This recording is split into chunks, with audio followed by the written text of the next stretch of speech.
Gloria al Señor, ¿verdad? Qué gusto verles nuevamente, ver la iglesia reunida.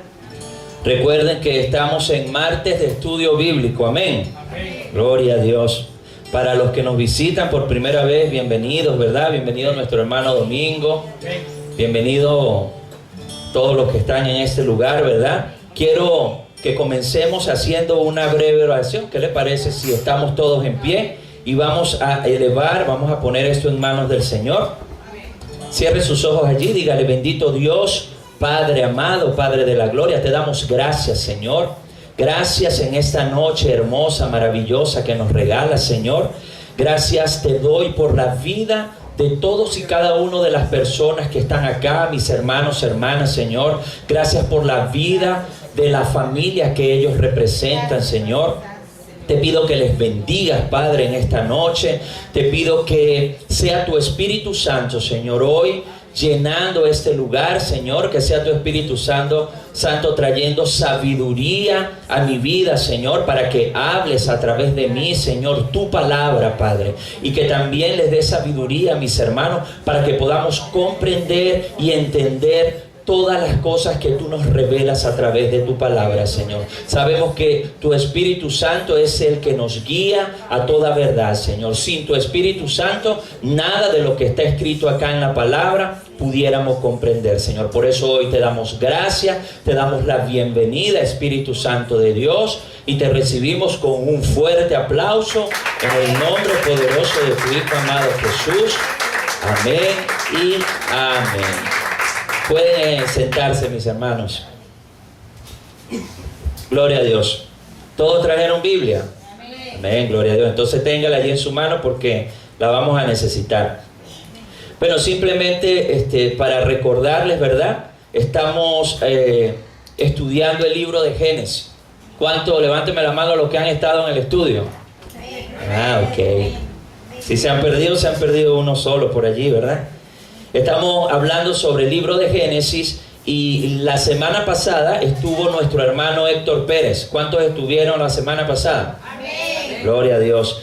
Excelente estudio que dio nuestro hermano Héctor Pérez. No nos pudo acompañar hoy, pero recuerdo, voy a hacer un breve resumen de lo que él habló. Él habló sobre el diluvio. Recuerdan, habló sobre el arca de Noé. Recuerdo que nos dio las características del arca, si lo recuerdan, los materiales de construcción. Recuerdo que él decía que el arca era un cajón, que eso lo menos que parecía era un barco, ¿cierto? No tenía quilla, no tenía proa, no tenía nada. Y sin embargo, ese fue el diseño excelente que hizo el mejor ingeniero que existe, ¿verdad? Que es nuestro Señor. También el hermano Héctor nos habló de la bendición y pacto con Noé. Recuerdo que también terminó hablando sobre los hijos de Noé. No sé si lo recuerdan, terminó hablando de Nimrod.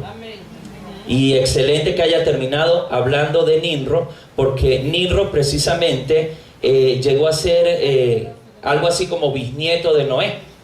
Y precisamente hoy vamos a tomar parte para hablar de Nimrod en el tema de hoy. Amén. Hoy vamos a hablar, los que trajeron, los que les gusta anotar, para que anoten allí el título del estudio de hoy. Se trata de la Torre de Babel. A ver, levánteme la mano si han oído hablar de la Torre de Babel. Todos hemos oído hablar, ¿cierto? Gloria a Dios. Entonces hoy vamos a profundizar un poco sobre esto de la Torre de Babel.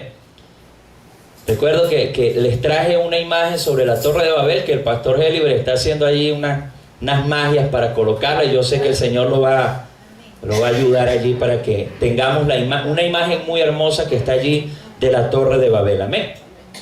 Entonces, recordando que el hermano Héctor habló sobre las generaciones, ¿verdad? Los descendientes de Noé, terminó hablando de esto. Si bien es cierto, hermanos, que todas las generaciones que estuvieron presentes durante el diluvio fueron exterminadas, ¿cierto? También es cierto que las generaciones de los hijos de Noé tuvieron la oportunidad de un nuevo comienzo. Amén. Cuando Dios manda el diluvio, Él extermina toda forma de vida en la tierra, ¿lo recuerdan? Pero cuando Él le da la oportunidad a Noé y a sus hijos, Él lo que les está dando la oportunidad a ellos y a sus descendientes de un nuevo comienzo. Amén. Era la oportunidad para hacer las cosas como Dios había mandado. Es decir, para multiplicarse y llenar la tierra. ¿Sí lo recuerdan? Por favor, les voy a pedir 3 personas que me ayuden con 3 versículos bíblicos. La pastora Mariluz, por favor, si me puede buscar allí en su Biblia, Génesis 8:17. Génesis 8:17. Margeris, Margeris, si me puede buscar, Génesis 9, 1 y 7. No del 1 al 7. Génesis 9, versos 1 y verso 7. Y el hermano Domingo, por favor, si me puede buscar Génesis 1:28. Génesis 1:28. Cuando lo tengan, me ayudan allí con un fuerte amén. Amén. Ok, todos lo tienen. Entonces les voy a pedir en el mismo orden. La pastora Mariluz, por favor, los demás se ubican allí en su Biblia. Me lee, por favor, Génesis 8:17. ¿Qué dice Génesis 8:17? Todos los animales que están contigo, de toda carne, de aves y de bestias, y de todo reptil que se arrastre sobre la tierra, sacarás contigo, y vayan por la tierra y fructifiquen y multiplíquense sobre la tierra. Amén. Vayan por toda la tierra, fructifíquense y multiplíquense. ¿Qué dice Génesis 9, 1 y 7? Bendijo Dios a Noé y a sus hijos, y les dijeron: fructificad y multiplicaos y llenad la tierra. Mas vosotros fructificad y multiplicad, procread abundantemente en la tierra y multiplicaos en ella. Amén, gloria a Dios. ¿Y qué dice Génesis 1:28? Vamos a conectar estos 2 versículos con Génesis 1:28. ¿Qué dice, hermano Domingo? Y los bendijo Dios y le dijo: fructificad y multiplicaos, llenad la tierra, subyugadla y señoread en los peces del mar, en las aves de los cielos y en todas las bestias que se mueven sobre la tierra. Ok, acá está hablando Dios, el versículo Génesis 1:28 está hablando con Adán y Eva, ¿cierto? En los otros estaba hablando con Noé y sus descendientes, pero sí se dan cuenta que Dios les vuelve a demandar a Noé y a sus hijos lo mismo que le demandó a Adán y Eva. Sí lo ves que lo conectamos. Ahora, ¿por qué sucede esto? Porque Dios demandó lo mismo, porque el propósito inicial de Dios que les pidió allá en el Génesis debía cumplirse. Ahora, ¿qué fue lo que sucedió? Como hubo tanta maldad, que fue lo que vimos en la otra oportunidad, ¿qué hizo Dios? Dios acabó con toda forma de vida. Tomó a Noé, tomó a sus hijos, los vio con agrado y Él les dio la oportunidad de un nuevo comienzo. Pero si se dan cuenta, lo mismo que Él le pidió a Adán y Eva, que era que se fructificaran, se multiplicaran y llenaran toda la tierra, como ese principio fue abortado por el diluvio, ¿qué es lo que sucede? Dios les vuelve a pedir y les vuelve a demandar lo mismo a Noé y a sus hijos. ¿Por qué? Porque el propósito inicial que Dios había establecido para la humanidad tenía que cumplirse. Amén. Entonces eso es lo que podemos ver allí, lo cual reafirma lo que dice Santiago 1:17. Yo se lo voy a leer. Santiago 1:17 dice que en Él no hay cambio ni sombra de variación. Yo sé que usted se sabía ese verso. En Dios no hay cambio ni sombra de variación. Esto quiere decir que Él es el mismo ayer, hoy y siempre. Amén. Quiere decir que lo mismo que Él demandó en el jardín del Edén, se lo estaba demandando a Noé y a sus descendientes. Que era: fructifíquense, multiplíquense y llenen toda la tierra. Fíjense este detalle interesante. Si usted se pone a ver, el propósito de Dios desde un principio fue que toda la tierra fuera poblada. Y yo cuando hacía el estudio, yo lo pensaba, porque yo decía, muchas veces hablamos del jardín del Edén, como si Adán y Eva, si se hubiesen portado bien, todo el mundo piensa que ellos iban a vivir toda la vida ahí en el jardín del Edén nada más, en esa pequeña porción del terreno. Y no es así, porque Él les estaba pidiendo a ellos: fructifíquense, multiplíquense y llenen toda la tierra. Toda. Quiere decir que si ellos no hubiesen desobedecido, toda la tierra hubiese sido como un jardín, porque ese era el propósito inicial de Dios. Amén. Amén. Gloria a Dios. Entonces seguimos, ¿verdad? Quiere decir que Dios les estaba demandando: fructifíquense y multiplíquense. Resulta que algunos de los descendientes de Noé sí lo hicieron. Hicieron lo que Él les dijo, se fueron a multiplicarse allí en la tierra. y comenzaron a poblar regiones inexploradas, pero otros se rebelaron y en lugar de expandir sus horizontes, ellos lo que comenzaron a hacer fue a reunirse y empezaron a establecer ciudades amuralladas para defender lo que ellos estaban construyendo. Quiere decir que hubo unos que sí hicieron caso del mandato de Dios, pero hubo otros que no. Dijeron, no nos vamos a expandir, vamos a hacer ciudades amuralladas y nos vamos a establecer aquí. Entonces, la verdad, hermanos, es que cuando uno escucha esto, uno se puede dar cuenta que hoy en día no nos parece extraña la construcción de grandes ciudades y de altos edificios. De hecho, nosotros lo vemos muy común, lo vemos normalmente. ¿Por qué? Porque esto hoy en día, hermano, es el resultado natural del crecimiento poblacional y de la industrialización.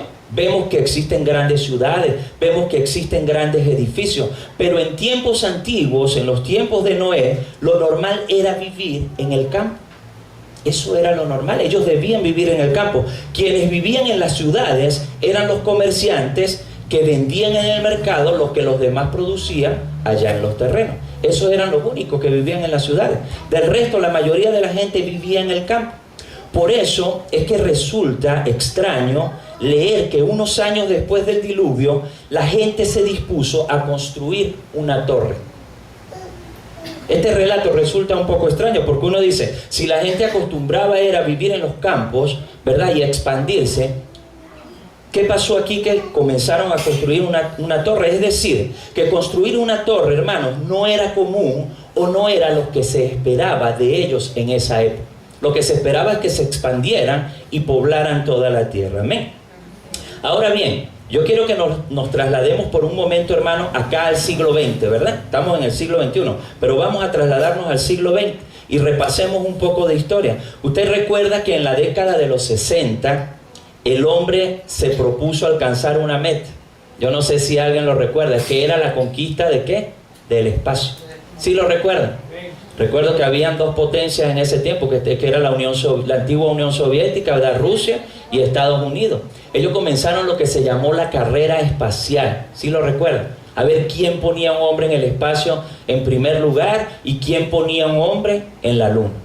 Yo me acuerdo que esa era una competencia que tenían ellos y a la final lograron alcanzar ese objetivo, porque recuerdo que los Estados Unidos le ganaron la batalla en ese tiempo y en el año 1969 yo no había nacido en ese tiempo, no sé cuántos habían nacido, yo nací en el 70, para que saquen la cuenta por allí. Pero los que sabemos la historia, sabemos que en 1969 los Estados Unidos lograron colocar un hombre en la luna, ¿verdad? Primer ser humano que colocaron allá. Quiere decir que se logró alcanzar el objetivo de la conquista, entre paréntesis, del espacio. Porque todos los que saben algo del espacio saben que eso no es conquista de nada, porque el espacio es infinito. Eso para Dios es una tontería. Lo que ellos dicen que conquistaron el espacio, eso es una tontería. Mire, el espacio es una cosa infinita. Mire, con los telescopios más avanzados que existen, ni siquiera los científicos han podido ver, yo creo que ni una millonésima parte del espacio, para que usted tenga una idea. Pero lo cierto es que el hombre logró alcanzar esa meta. Ahora, la pregunta que debemos hacernos es esta, hermanos. Si esto de querer alcanzar o conquistar el cielo es algo nuevo en los seres humanos. Y la verdad es que cuando revisamos la historia, hermano, podemos ver en la Biblia que existe un relato donde los seres humanos trataron de alcanzar el cielo. Lo cual significa que esto de alcanzar la luna y el espacio no es nada nuevo en el corazón del hombre, ¿es cierto? Entonces esto podemos encontrarlo en la Biblia, en el libro de Génesis capítulo 11. Y es aquí en este capítulo donde vamos a basar el estudio de hoy. Así que yo le agradezco, hermano, que por favor se vayan ubicando allí en sus Biblias, en el libro de Génesis, capítulo 11, versos del 1 al 4. Allí es donde vamos a basar todo el estudio de hoy. Génesis 11, versos del 1 al 4. Yo le voy a pedir a alguno de los hermanos que por favor se levante y me lo lea. Génesis 11, del 1 al 4, y me lo van a leer en voz alta, clara e inteligible. Amén.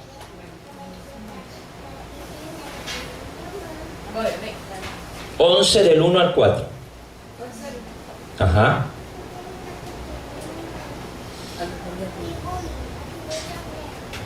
Dice, tenían toda la tierra una sola lengua y una misma palabra. Y aconteció que cuando salieron del oriente, hallaron una llanura en la tierra de Sinar, y se establecieron allí, y se dijeron unos a otros: vamos y hagamos ladrillo y cazámoslo con fuego. Y les sirvió el ladrillo en lugar de piedra y el asfalto en lugar de medio. Y dijeron: vamos, edifiquemos una ciudad y una torre, cuya cúpula llegue al cielo, y hagamos un nombre por si fuéramos esparcidos sobre la faz de toda la tierra. Ok, esa versión es la Reina Valera. Yo se lo voy a leer en esta versión, porque la Reina Valera al final no me gusta mucho la versión, pero se lo voy a leer rápidamente. Dice así, Génesis 11 del 1 al 4 dice: hubo un tiempo en que todos los habitantes del mundo hablaban el mismo idioma y usaban las mismas palabras. Al emigrar hacia el oriente, encontraron una llanura en la tierra de Babilonia y se establecieron allí.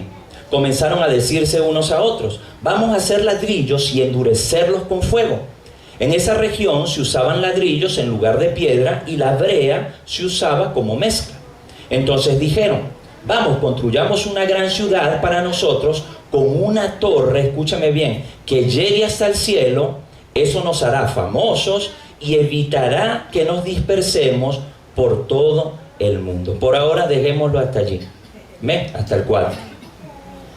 Entonces, antes de analizar este pasaje, permítame hacerle una consideración. Lo primero que podemos observar allí, ¿verdad?, es que ellos construyeron una torre, ¿verdad? Lo que nosotros conocemos hoy en día, o que fue llamada o conocida como la Torre de Babel. Quiere decir que esta torre tenía un nombre, ¿verdad? La Torre de Babel. Ahora, ¿qué significa Babel? Si tiene lápiz y papel, por favor, si quiere anotar, perfecto. Babel significa, escuche, es el nombre hebreo bíblico por el que se conoce la ciudad mesopotámica de Babilonia. Es decir, que a Babilonia lo llamaban Babel. Sí hemos oído mucho hablar de Babilonia, ¿cierto?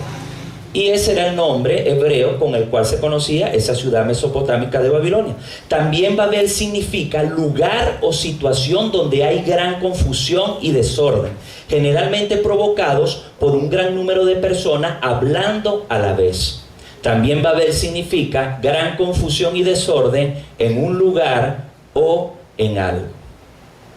¿Conseguimos la imagen? Ok. Bueno, este es otro. Ok, pero también nos va a servir. Perfecto. Entonces, ¿qué quiere decir esto? Que Babel significa confusión. En resumidas cuentas, básicamente, el nombre de Babel significa confusión, lo cual quiere decir, hermano, que todo aquel que desobedece a Dios anda en rebeldía, y el que anda en rebeldía, lamentablemente, eso genera confusión en el ser humano. ¿Cierto? Y si nos ponemos a analizar, la mayor parte de la humanidad hoy en día están de espaldas a Dios. Si se da cuenta, andan en confusión. Yo le doy gracias a Dios porque hay un pequeño grupo que ha decidido creerle a Dios, ¿verdad? Que no andamos en confusión, que no andamos en rebeldía, que andamos en obediencia. Y yo sé que gran parte de ese pequeño grupo, hay una parte aquí en Renuévate como las águilas en esta noche. Amén. Gloria a Dios. Yo creo que Dios se merece un aplauso por eso. Amén.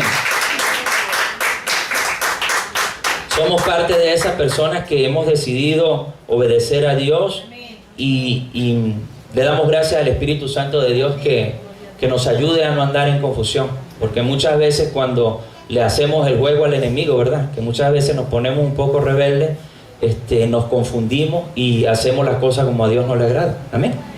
Entonces, voy a darle unos datos interesantes con respecto a la Torre de Babel. Si puede tomar nota, excelente. Primero, se dice que esta torre fue destruida, escúcheme, no construida, destruida por los arameos y por los asirios. También se dice que esta torre fue reconstruida varias veces por los príncipes caldeos, como era Nabopolassar. Quiere decir que esta torre, una vez que fue construida, fue destruida en varias oportunidades, pero también la reconstruyeron varias veces. Los príncipes de Babilonia la reconstruyeron en varias oportunidades. Aquí tenemos una representación de las tantas que se hacen, porque yo le hacía una broma ahora a la pastora, y yo le decía que en esos tiempos no había cámara fotográfica, ¿verdad? Entonces, las representaciones son, por supuesto, pinturas que hacen de acuerdo a lo que dice la tradición, ¿verdad? Y a lo que dice la escritura. Otro dato interesante, ¿verdad? Se dice que en los tiempos de Nabucodonosor II también se reconstruyó.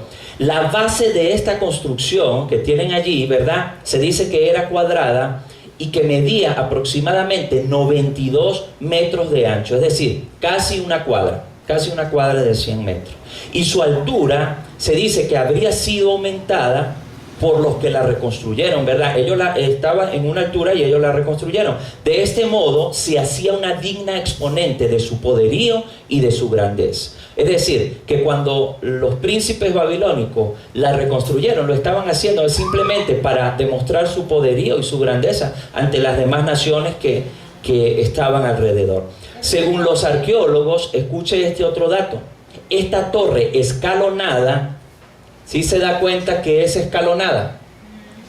¿Verdad? ¿Cuántos de ustedes han visto las pirámides en México?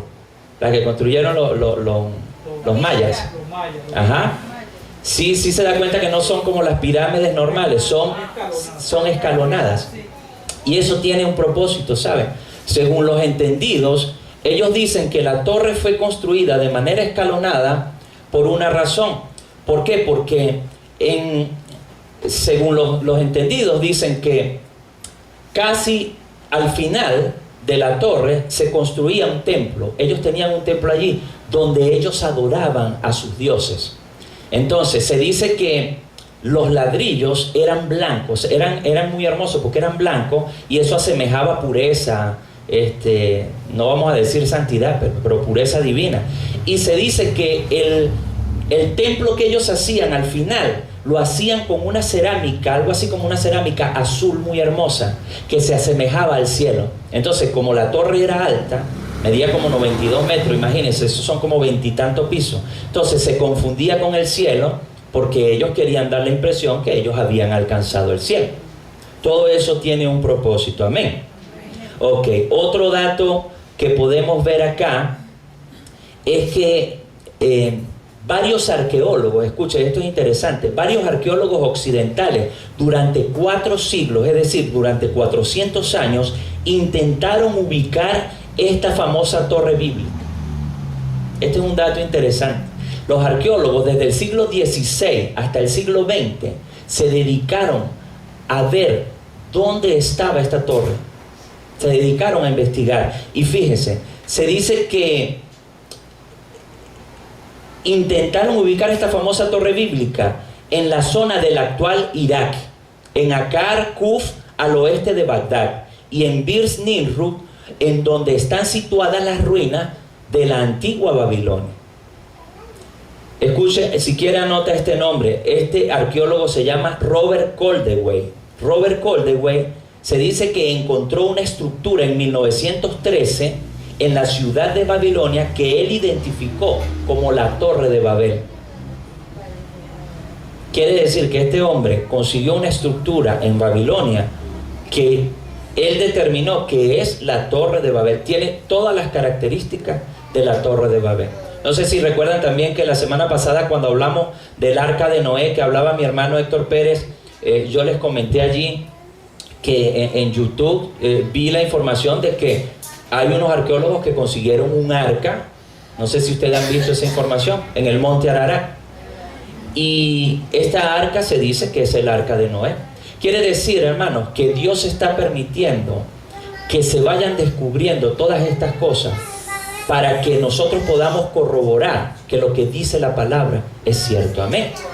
Aunque yo siempre he dicho esto, hermanos, todo lo que dice la Biblia, usted y yo lo creemos por fe, ¿cierto? Amén.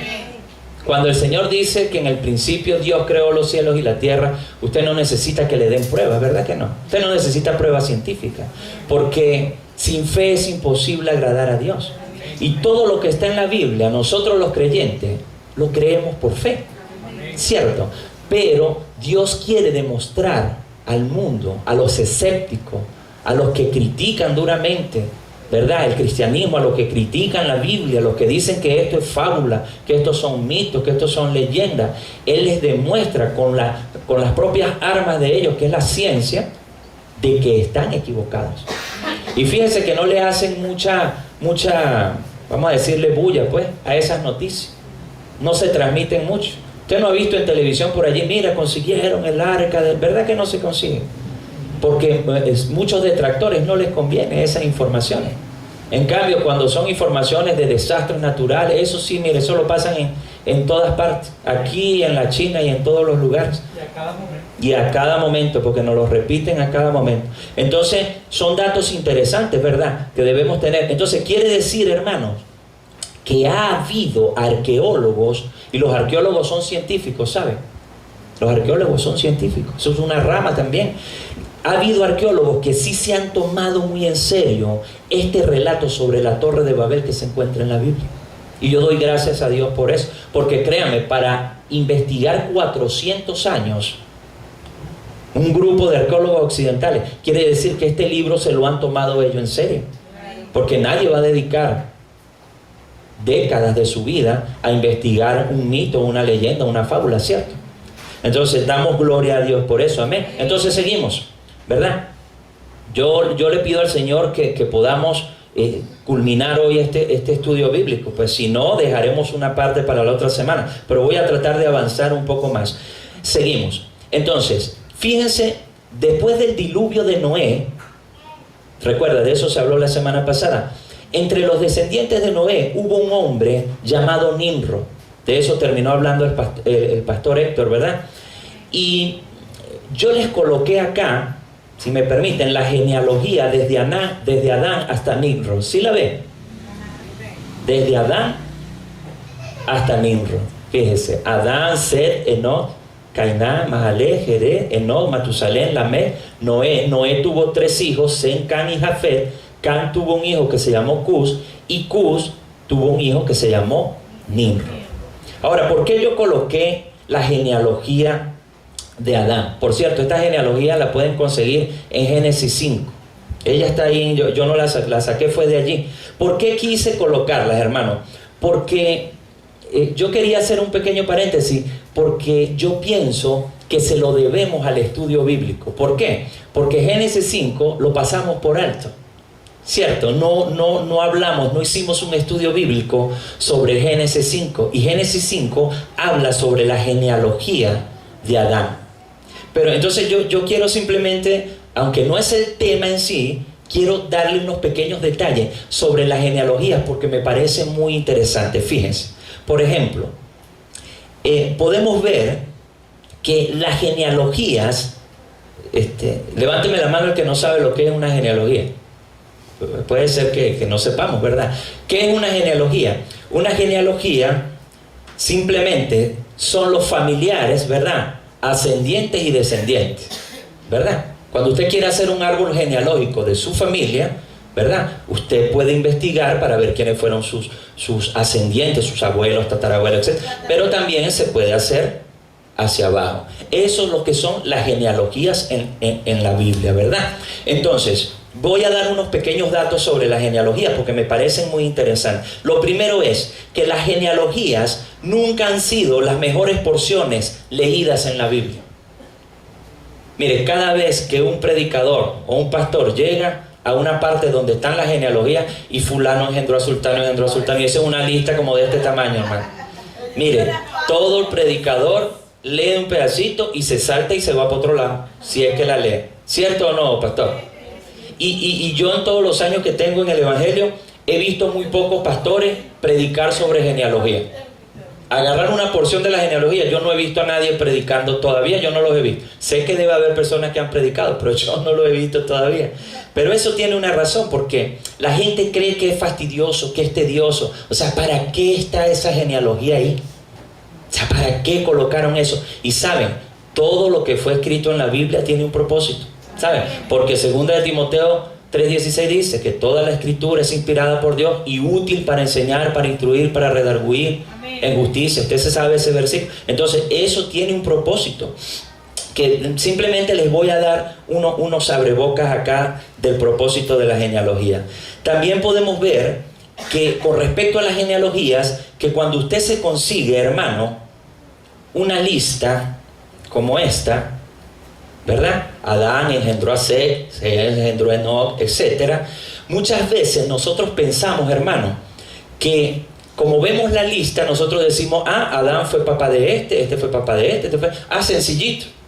De hecho, hay unas personas que dicen, entonces yo voy a sacar la cuenta, cuántos años vivió él, y yo puedo sacar la historia de la humanidad, a ver cuánto